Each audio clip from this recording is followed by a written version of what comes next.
Hello and welcome to Cosmic Dream Sanctuary. This is a sacred reading, and this is a sacred reading on the life and teachings of Giordano Bruno by Colson Turnbull.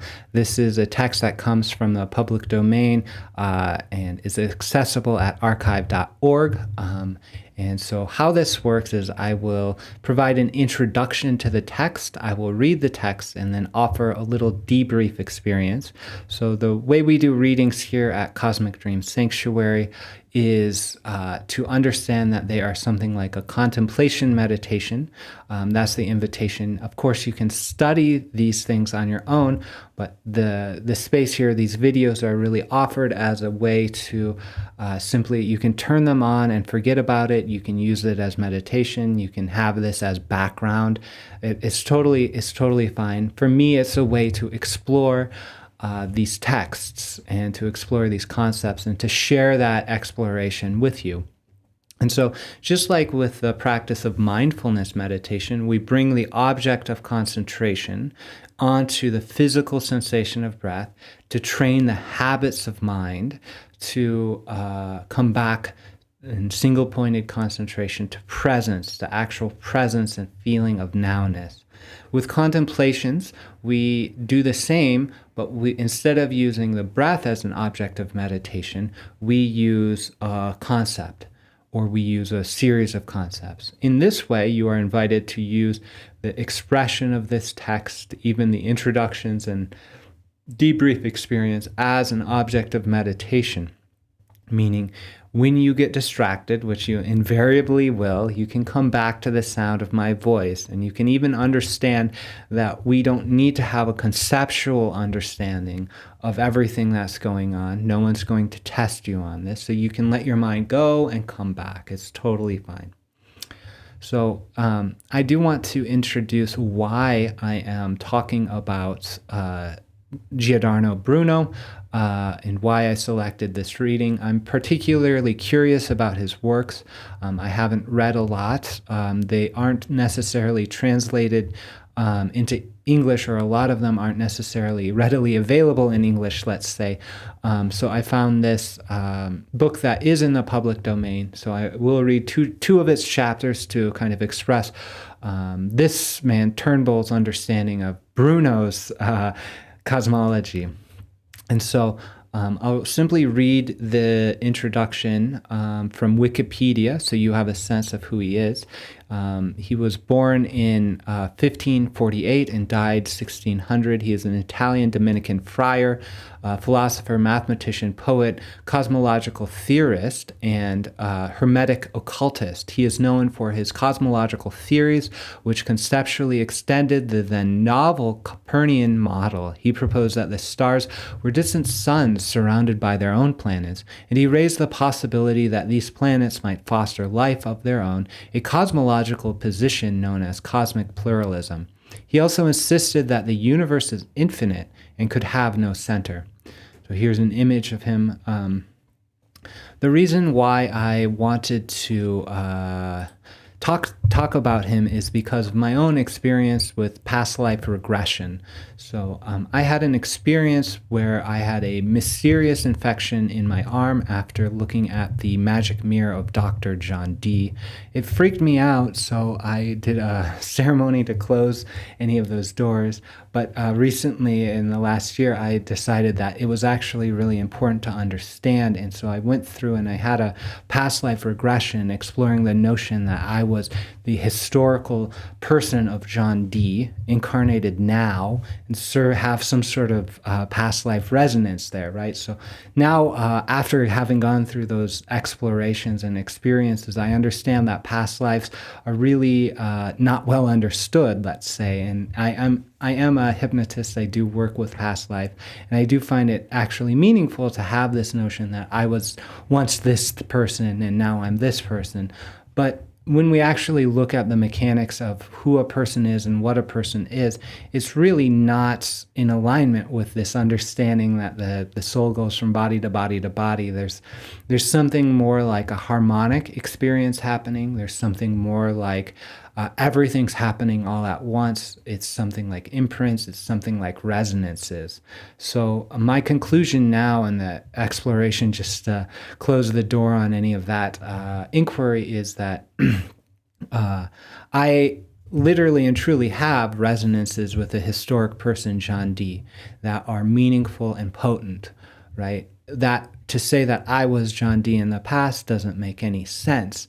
But to say I have resonances and karmic resonances actually may be valid. And it, for me, is the explanation of why I had a mysterious infection in my arm when after looking upon the magic mirror of John Dee, right? So that's an explanation.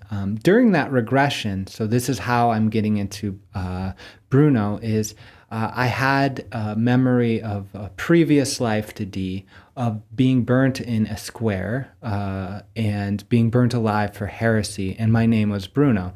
This fits the facts of this historic character, but the timeline doesn't make sense in terms of the Dr. John Dee lifetime and the Bruno lifetime. They both were coincident. So they both happened at the same time, more or less. John Dee died in 1608 or 1607. So the experience there was, it's important to talk about a little bit why it showed up and why it was in the regression was my higher self said, hey, this was a relevant lifetime, and it was the previous lifetime being burnt alive. And the reason why is it was sort of a rite of passage of the soul being burnt alive for a heresy, right? So it's really a kind of almost a ceremony. And so when we, in individual human lifetime, we often have ceremonies of rites of passage, right? So rites of passage, of marriage, of having children, of becoming old, of dying. All of these rites of passage and initiation experiences are based on the archetype of ritual death. So you die to the past self, and so that a new self can be born, right? So that happens in the context of an individual life, and the higher self in this case is saying that is what happened in the case of the soul when it was burnt alive for heresy, right? There was energy encoded into, let's say, the DNA of that soul, so that it had potency. There's potency. It's like it's a rite of passage. There's no going back to before, and so that's how in the past life regression, right before the D lifetime, there was this Bruno that was burnt alive for heresy, right? And then it became D. And then according to the linear theory, it became a couple other people, and then it became me or whatever. That's how the linear theory of past life regression might go. I'm not saying that that is actually what happened. Actually, I say that's a fiction, and that's even perhaps less of a meaningful fiction than other fictions that we might engage with through imaginal work, right? So I'm just kind of talking about this so we can all like relate to this in a kind of open way and talk about it. And hey, there's resonances, there's meaning here. I'm exploring it, but I'm not concretizing it. I'm not making historical facts out of it. It's an exploration, and it's okay. So I'm sharing this as a way for you to explore any past life resonances that you might feel associated with, knowing that it's okay to go in and explore, that we don't actually have to have very strong historical evidence or even theory in order to have imaginal experiences that are meaningful and guiding to us here and now. And so I hope that this work of Bruno will help us understand, what's going on. Like, why is this coming up? Who is this guy? What are the teachings? How is this relevant? And so without further ado, let me just get this started. I am going to bring that up.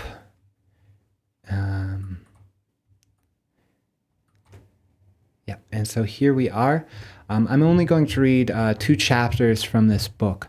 And so this is chapter 6 of Life and Teachings of Giordano, Bruno by Colson Turnbull, Bruno's Teaching of the Soul. The mind, which aspires to the divine splendor, flees from the society of the crowd and retires from the multitude of subjects. That's from Bruno.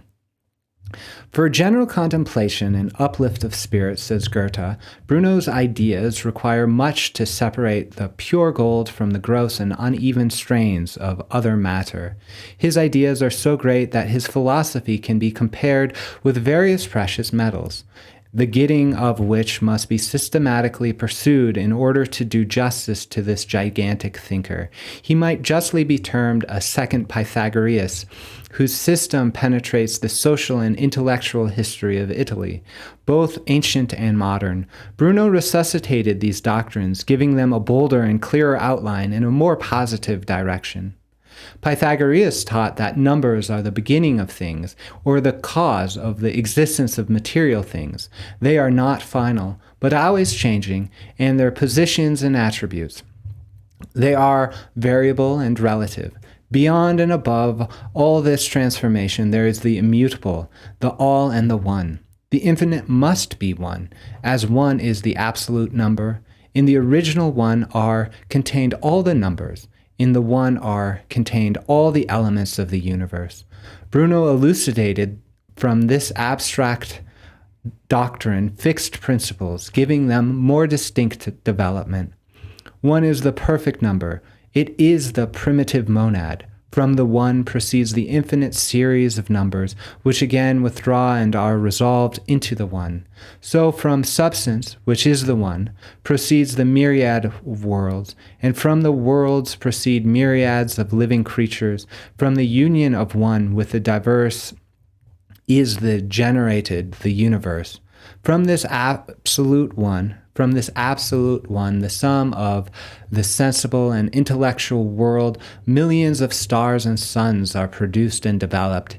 Each sun is the center of as many worlds, which are distributed in as many distinct series, in an infinite number of concentric centers and systems. These numberless suns, with their planets, visible or invisible, pursue their courses through the immeasurable space. Each sun system is attracted or repelled, moved by an internal passion or attraction. Each turns on its own center and moves in a spiral toward the center of the whole, toward which center every sun and system of suns, with their planets, tend with infinite passionate ardor. In this great center resides the Son of Suns, the unity of unities, the temple or altar of the universe. In this altar burns the vital principle of the universe, called sometimes the sacred fire of Vesta. All constellations, say Bruno, are organisms, infinitely graded in size and form, each again infinitely graded in compounded units, the fundamental unity of which and the last substratum is mathematically the point, physically the atom, and metaphysically the monad. The number and varieties of these monads is unlimited, as is also the number of individuals which therefrom arise is infinite. In the world of centers, whether atoms, monads, or suns, there is progression from ascent to descent, or from spirit to that which we call matter. Every monad is in itself a living mirror of the universe. So in this entire form, the universe slumber all monads and all manner of forms in which matter is capable of expressing itself. Every form is the result of the indwelling soul. Every activity in nature is nothing else but to bring into existence or appearance the latent form. All is thought, passion, ardor, moving into form. There is no end to this form-producing faculty in nature. It is infinite. There is nothing without life, nothing unsouled, nothing dead, nothing inorganic, but all, even the stone, is from eternity to eternity, ever given an uninterrupted motion and change, either in an ascending or descending line. Through all works, the same spirit, the same matter, which dwells in and permeates matter. From the all, this unity which governs variety, from the movement of every world around its sun, of every sun around its central sun, the sun of suns, which informs all with the rays of the Spirit, with the light of thought, is generated that perfect harmony of colors, sound, forms, which charm the sight and captivate and enthrall the intellect. That which in the starry worlds is harmony becomes in the individual virtue, and in companies of human beings law. That which is light in the spheres become intelligence and science in the world, and the spirit in harmony. We must study the harmony that rules in the celestial worlds, that we may understand and deduce laws which govern our earth and civil bodies. Bruno goes on to show that the Bible, the sacred book of man, is the heavens. There does man find God's word and law written. In the science of numbers dwells harmony, and it is our duty to identify ourselves with this harmony, for from it is derived the harmonic law which draws men together in companies. Through the revolutions of the world, through space around their suns, from their order, their constancy, and their measure, the mind comprehends the progress and conditions of men and their duties towards each other. Human souls are likened by Bruno to lights, distinct from the universal soul, which diffuses over and penetrates everything. A purifying process guides each soul on from one form to another, from one world to another. The life of man is more than one little life, with a few experiences and trials. It is to be an effort, nay, a struggle to reproduce on earth some of that goodness, beauty, and truth which are diffused over the universe and constitute its harmony. The process of growth is slow and apparently full of oppositions. Just as our earth becomes formed, changed, and perfected little by little through cataclysms, convolutions, by fire, flood, earthquake, and eruptions, so it is with humanity. Through struggle, man is fortified and raised. He can go through all by the religion of philosophy and thought. It is the mystical thread, the guiding star through every transformation, occasion, and experience. The vulgar creed of religious bodies have not, he said, dared to reveal the truth in its purity and essence. Rather would the church cover the truth with allegories, with myths and mysteries which they call sacred, and humanity, adoring the veil, failed to lift itself up to see the idea behind it. Men saw through the teachings of the church the shadow rather than the light. In his book, Gli Erotici Furii, Bruno lays down the basis for the religion of thought and science. He would prefer intelligence and progress of the intellect in the world of physics, metaphysics, and morals rather than the commonly accepted so-called Christian perfections, resignation, devotion, and ignorance. The true aim of life should be illumination, the true morality, the practice of justice, the true redemption, the liberation of the soul from error, and its union with God through consciousness. Bruno shattered the theories of historical creation which were prevalent ideas of his time. Nature was supposed to be fixed, not as it grows, but as it eternally is. Nothing could change it but the arbitrary will of the Creator. He started out with the cosmos, the infinitely great, next the microcosm, the infinitely small. The body is in the soul is in the mind, and the mind is in God. Therefore, the life of the soul is the true life of man. So all the faculties of man, that which exalts his nature is thought, for by it we can contemplate and comprehend the universe, and thus in turn becomes creators. It is through the exercise of thought that the affections become purified, that the will consequently strengthened. Then is true liberty gained in the union of will and thought. Our philosopher repeatedly claims that blind faith or supernatural grace or any irrational or mystical impulse cannot bring illumination, but only the strength of a reformed intellect and an enthusiasm which science and contemplation of nature alone can give. The divine light is always in man, presenting itself to the senses and to comprehension, but man rejects it. How complex is the nature of man may be gathered from the following extracts. The soul is in the body locally only as intrinsic form and extrinsic molder. It is that which forms the members and the shapes the material from within and from without. The body then is in the soul is in the intellect in God. The intellect either is God or in God, as says Plotinus. As in essence it is in God, which is its life. Similarly, by the intellectual operation and the will consequent upon such operation, it is related to its light and its beatific object. The soul is in the body as a pilot in the ship, and insofar as the pilot moves together with the ship, he is a part of it, but considered in his position as a governor and mover is not but the distinct and efficient cause. So the soul of the universe is so insofar as it animates and informs is an intrinsic and formal part of it, but insofar as it directs and governs is not a principle, but a cause. Intellect gives law to sense, and yet deprives it of food. Intellect is a pilgrim and a stranger. Sense is more domesticated and at home. Soul complains that the intellect is seeking higher life, is neglecting lower, and seeks to recall the thoughts to the care of the body. There is an intellect that gives being to everything, called by Pythagoras and Timaeus, giver of the form.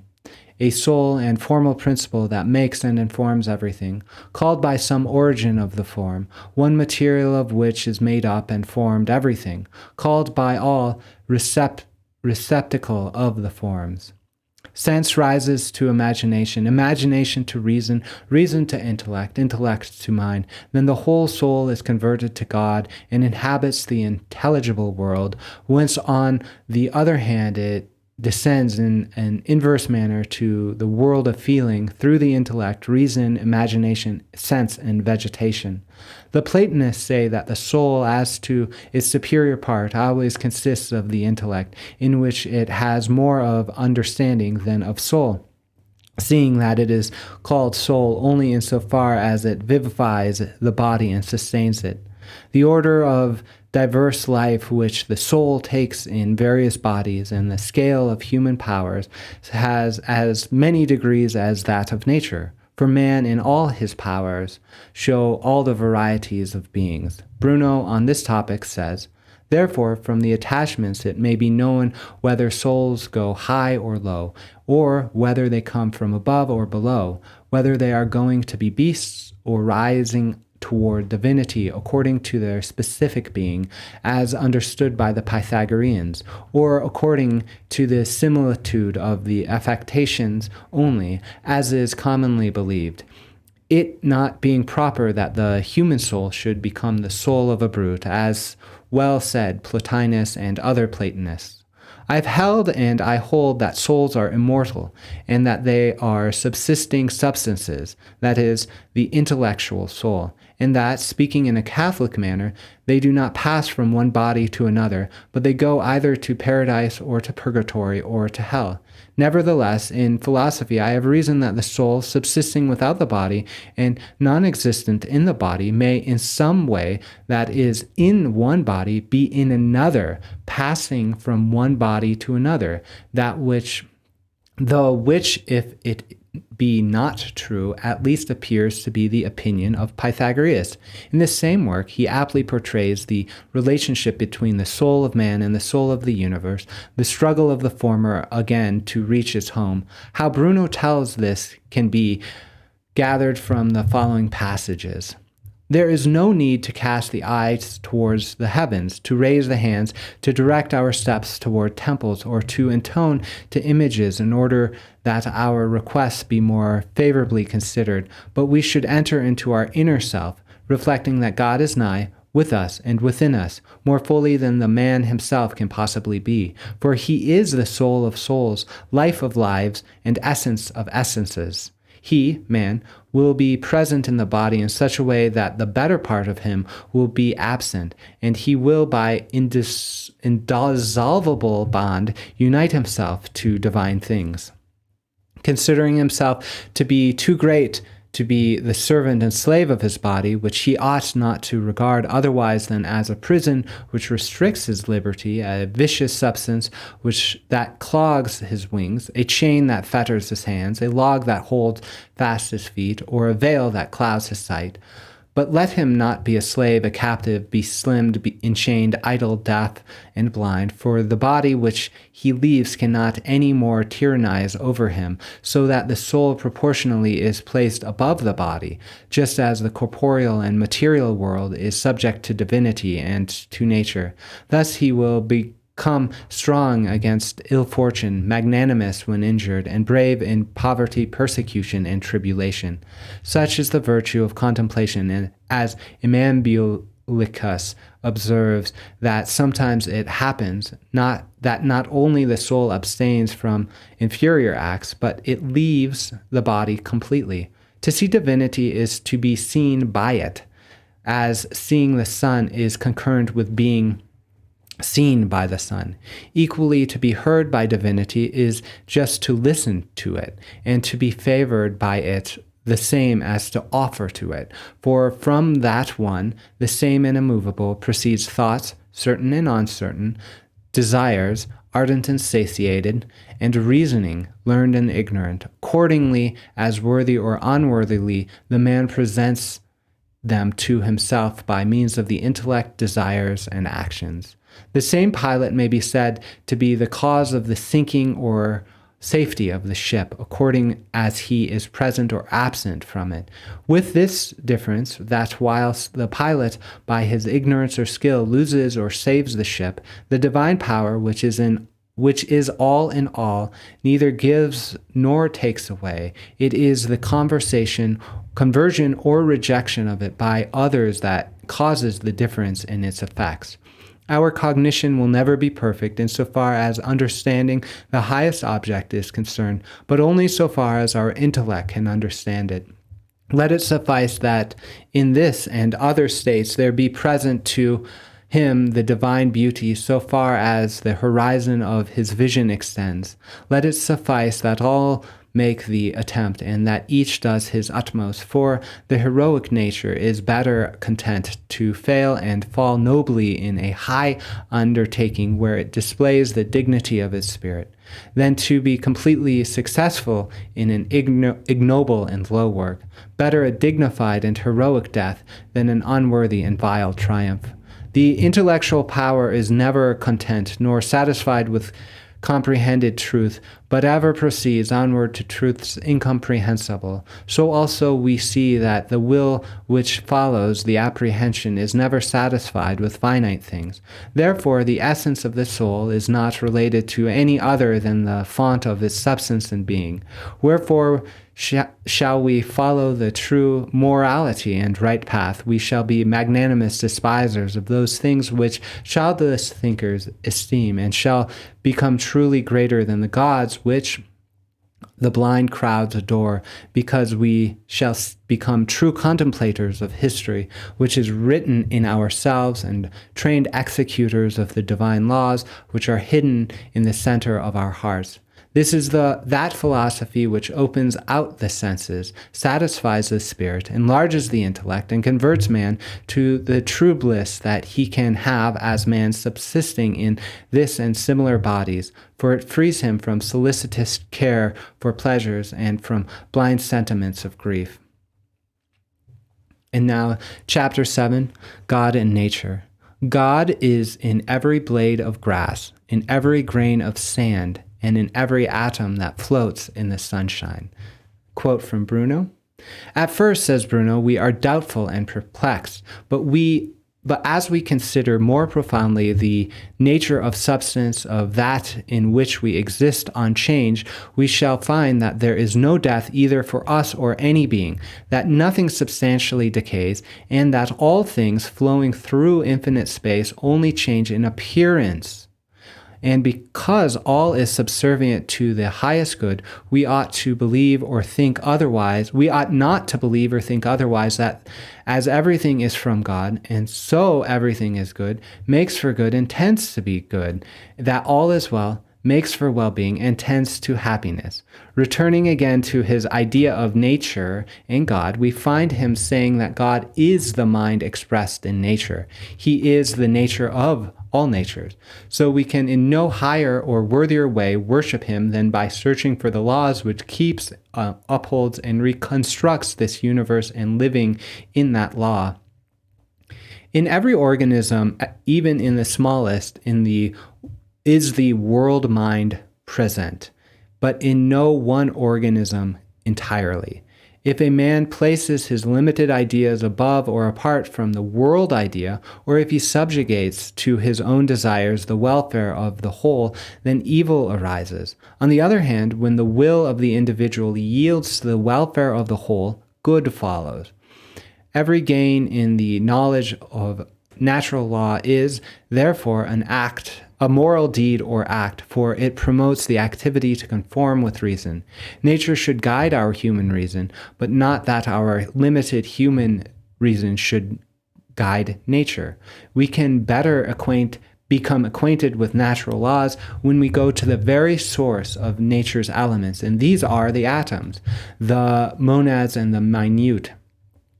In perceiving the law of the minute and small, we cognize nature more fully, as the smallest thinkable is a mirror of the universe.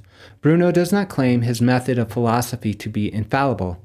He who would try to persuade that there is but one way to obtain knowledge of nature is a haughty, ambitious, and envious fellow, and only a fool or person without judgment could lay claim to possess it alone. There is not a philosophy which has not some good of its own, which may be found in others. He evidently is opposed to skepticism, for he believes that in the possibility of being able to recognize all things, since the organism of human intellect runs parallel to the organization of the intellect of the all. The foundation of all scientific knowledge is evidence. Search for evidence. Bruno would recall those who have turned from the mirror of nature and closed their ears to the common mother all for the purpose of pursuing a few foolish pranks of thought. For things have not come about by mere accident, but through the determining mind. From a contemplative and speculative mind, the inner may be judged by the outer appearance. The aim of all research should be to strive and discover from motion and diversity rest and unity, and that is found by means of mind activity which serves the inner and most deep. He never lets an opportunity pass without giving loud praise to experience as the proof of all scientific knowledge. Why should we rest upon idle fantasies when we can be instructed where experience itself instructs us? Let us see how capable we can become through application in experimenting, comparing, dividing, and compounding, and in observation. Do we not often experience, when we have a certain aim in view, a very much nobler goal than the one at which we had aimed? How frequently has it happened to the alchemist that he has found something vastly better than the search for gold? Bruno likens nature to a countable number, a measurable size, or an idea that may be grasped by thought. Reason, on the other hand, is a counting number, a measuring size, and a thinking idea. Since nature acts according to the laws of necessity, she never errs, and if at times she were not to create monstrosities, she would err. From this same necessity, it follows that every accident is excluded from the working of nature. She acts like an artist and is herself source and substance of all art.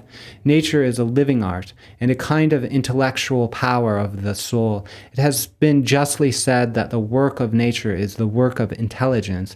As the sum total of all intelligence, she is in possession of all activities.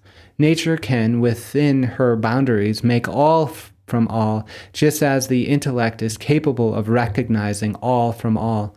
Nature is the expression of truth, for truth is only the law of reason observed in all things.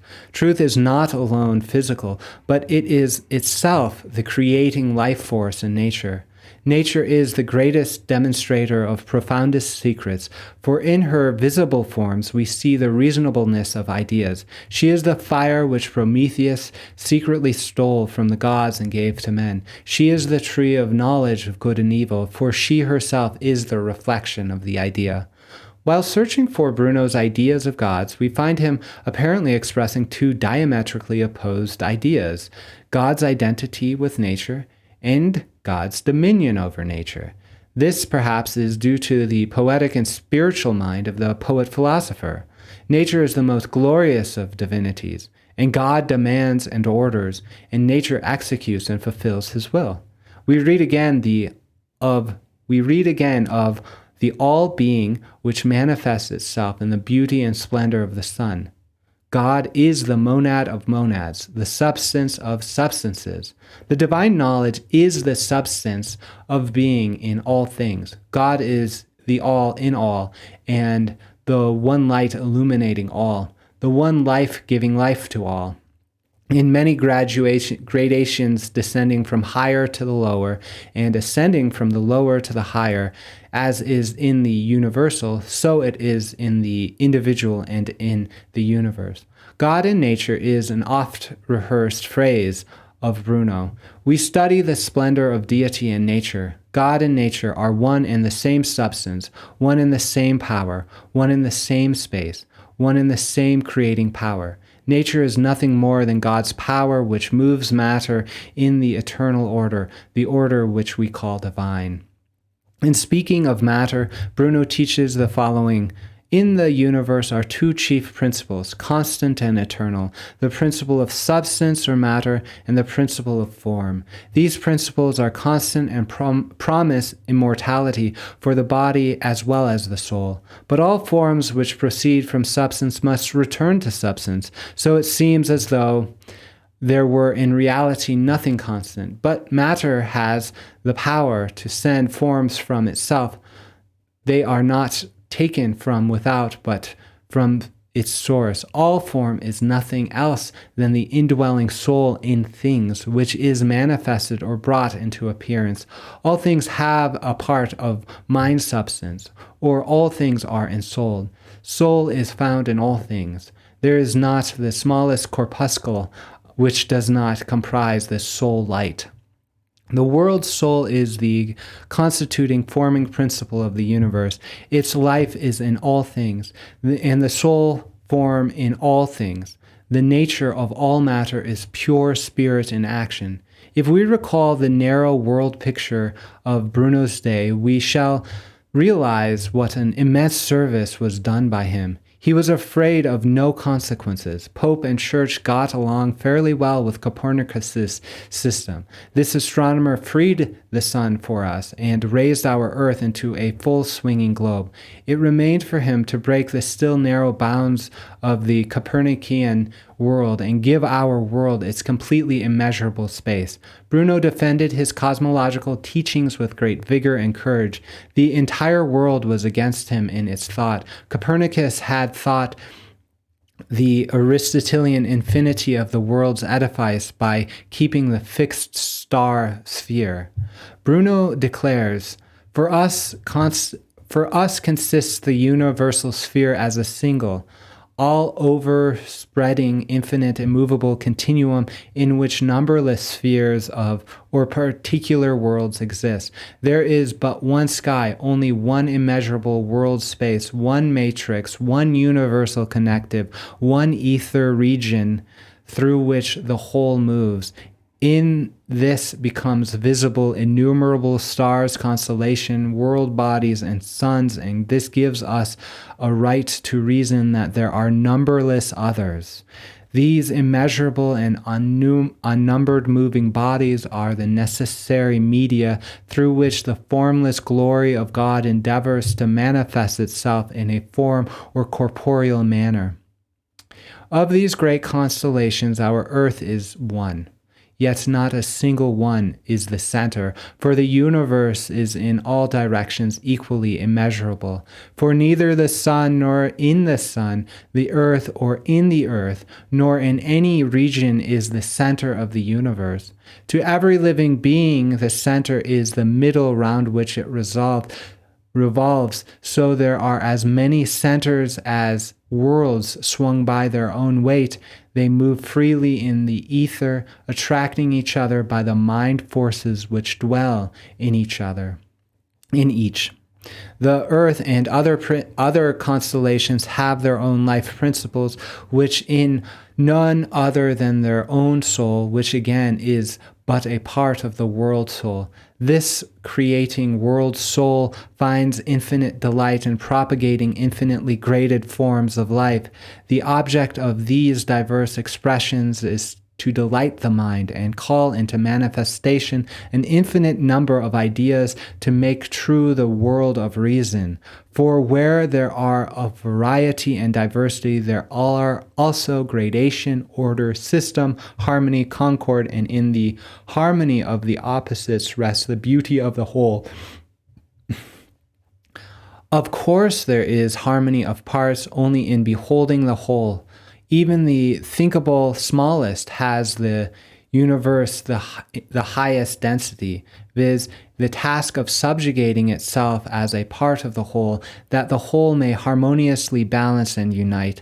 Nothing in the universe is so small that it cannot add something to the keeping and perfecting of the highest. There is no evil for anybody or anything which is not a good for somebody.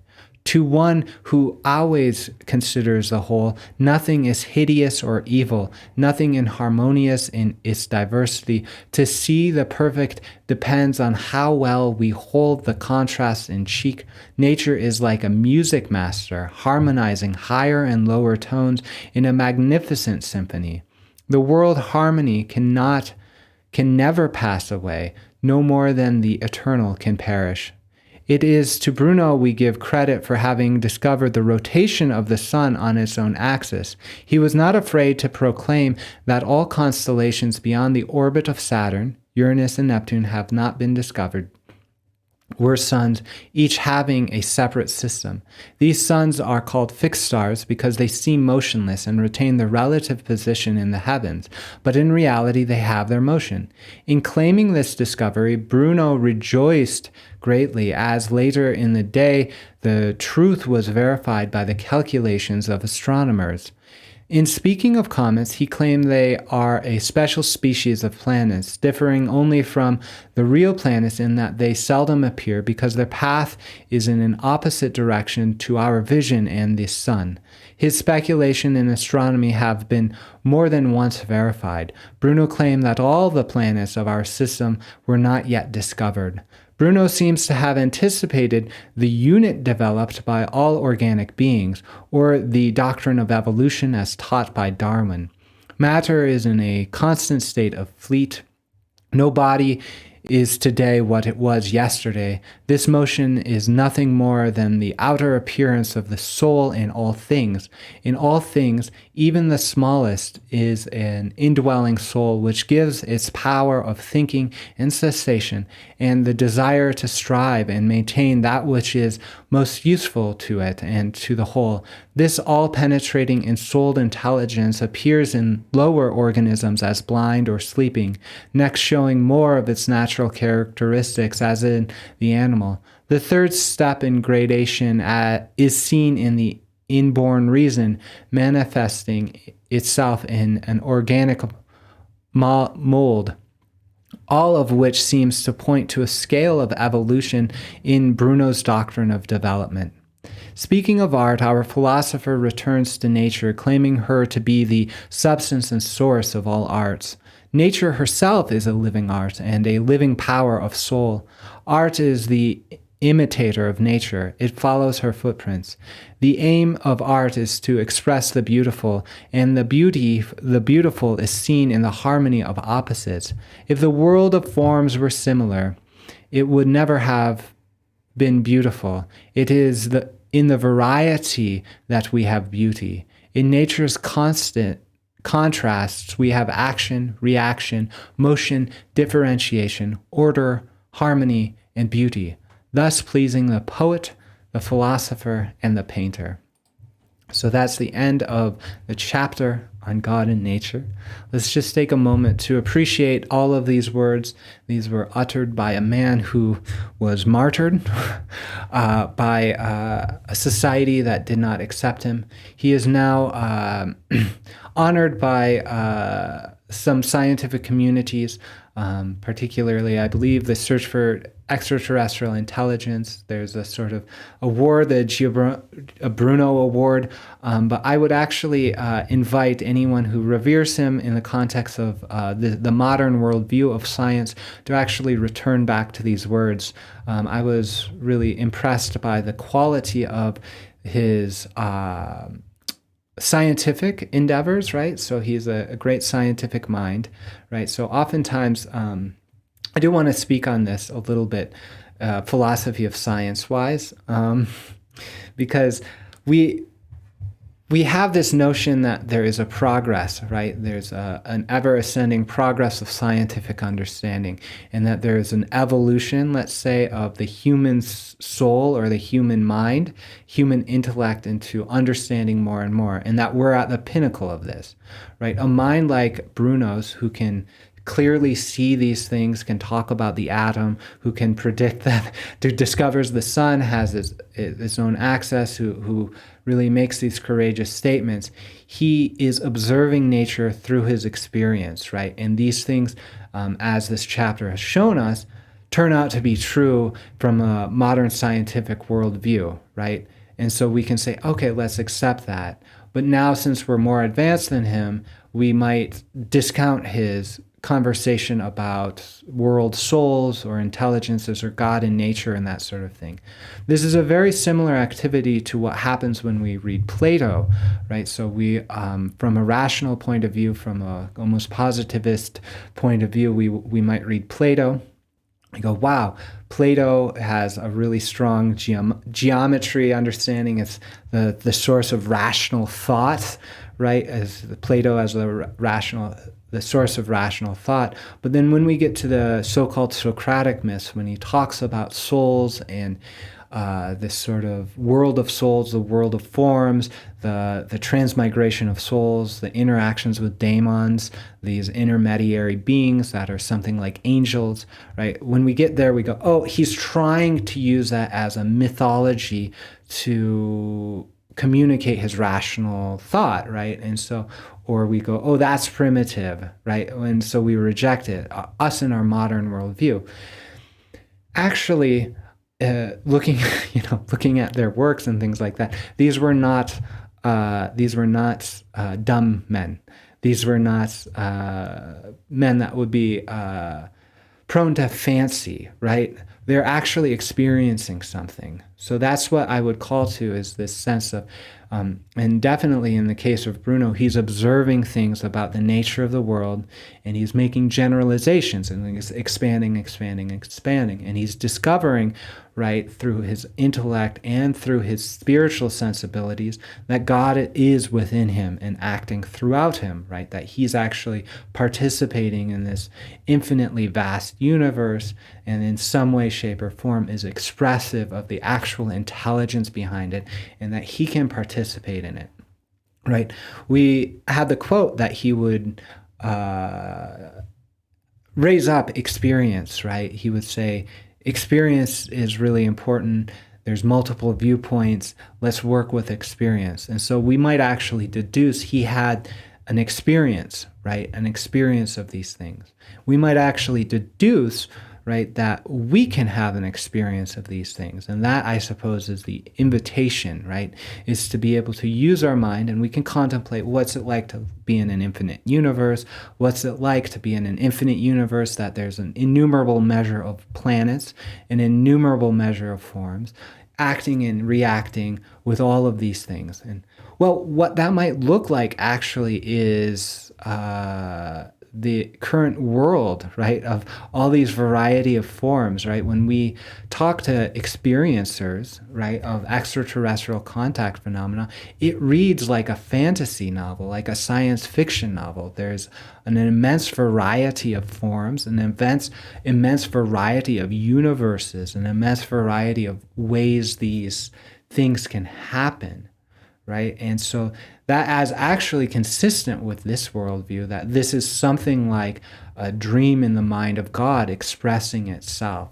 right? And so in the final thing I really want to call out is the indwelling of spirit into matter and then coming back up. So there's a descent and an ascent, right? Descent, ascent. Descent, ascent. And I'm doing that a few times because it's really important to understand. If you've seen the Sri Yantra, the Star of David, the Sri Yantra is kind of like a mandala. It's like triangle, triangle, triangle, triangle. I believe it comes from the Hindu tradition. I'm associated with it through my education at California Institute of Integral Studies, which had as its emblem is this Sri Yantra, and that represents a downward pointing triangle and an upward pointing triangle. Spirit coming into matter, and then coming back up. So this is the notion that God has divided itself into many parts, gone into those parts because it wanted to experience beauty, love, compassion, knowledge, self-knowledge, all of these things. And it comes back up. So there's a process of descent and ascent. In today's New Age community, in today's parlance, we might talk about the ascension into 5D, right? So ascension into unity consciousness. That's really what Bruno was talking about in the 16th century. That's what he was burnt alive for, right? So this is really important to understand, that we have, as a human species, right? As a human species, we have capacity to touch into these things, that we don't actually need the advanced science of, say, radio telescopes to communicate with extraterrestrial intelligences, right? We might actually deduce that Bruno had some sort of encounter or some sort of mystical experience with what he calls the world soul here. And that in itself is something like an extraterrestrial contact experience. I mean, where else do you suppose he got the knowledge of these astrological configurations, right? Except by experience. That's what he's talking about. So rather than saying, oh, those are mystical kind of Platonic notions that we can ignore, I would invite you to go within yourself to engage in a practice of both intellectual reasoning, but inner meditation and inner discovery, to discover that you are indeed expression of this whole field of unity consciousness that's expressed itself through Bruno, that's expressing itself through me, that's expressing itself through the stars and the angels and the comets and the infinite variety of worlds. And yeah, that's simply the invitation here. Thank you for being with me as I've read 2 of the chapters from the life and teachings of Bruno, and I hope that this is of benefit to you. I pray that it's of benefit to you, and that you can have an embodied experience of what we're talking about here. So once again, thank you.